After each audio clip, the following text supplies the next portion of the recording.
já não desejo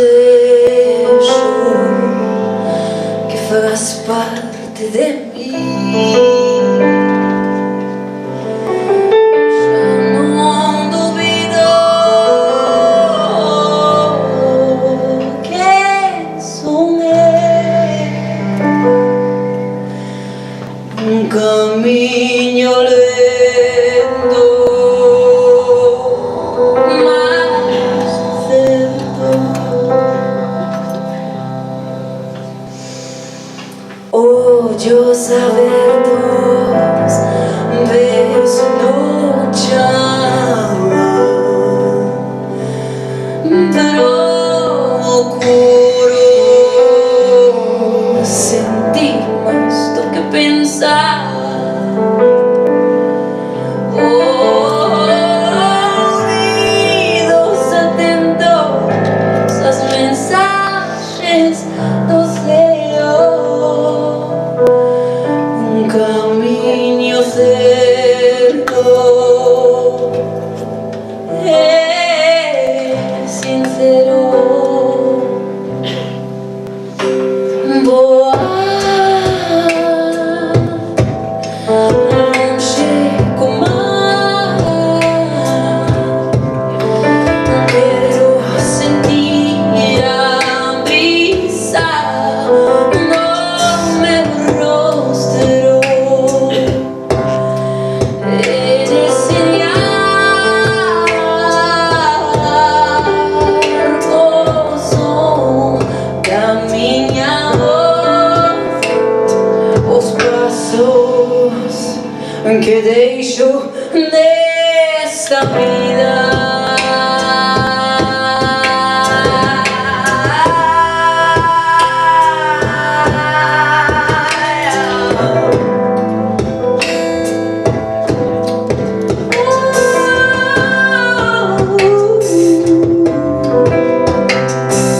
Eu já não sinto mais esta mágoa de sofrimento. Estou despida, frente a mim, frente à vida. Assumo dizer sempre a verdade, sempre real. Já senti o que é voar, só quero manter as minhas asas abertas para voar longe como ar,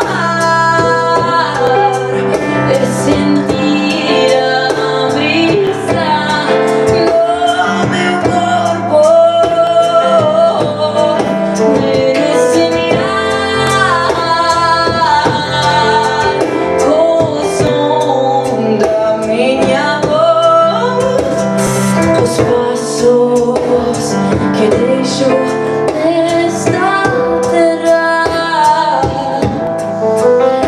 Os dias passam, as palavras derivam,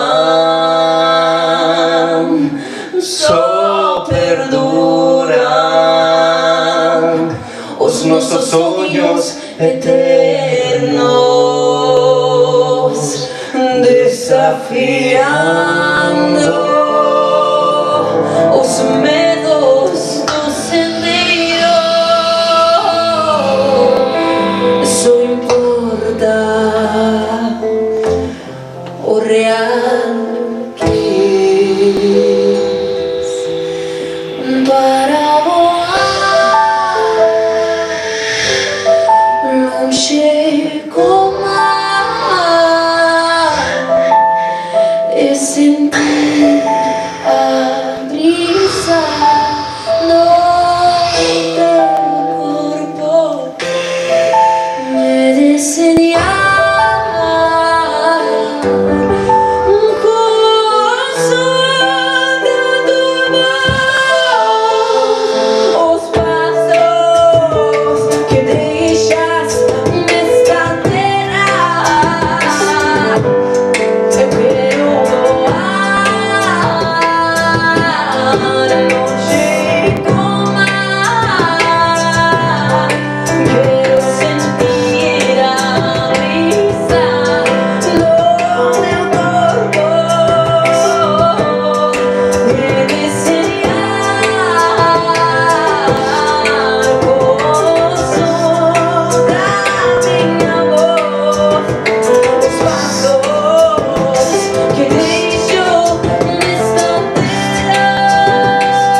Muy bien.